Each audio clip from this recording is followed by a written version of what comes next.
The fact that today you're doing the defense deals in the Middle East, the US is landing in Islamabad, and Iran is landing in Islamabad to help them navigate the next war, says it all. Global South basically means you stand for something and for somehow and for some values.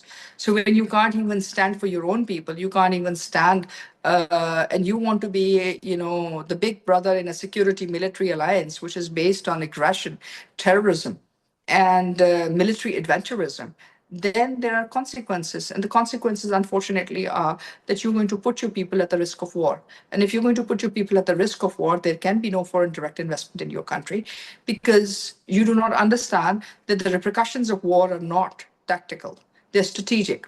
Because when the investors know that your investment is no longer safe, it doesn't matter how glittery your skies are, you fall just like Dubai.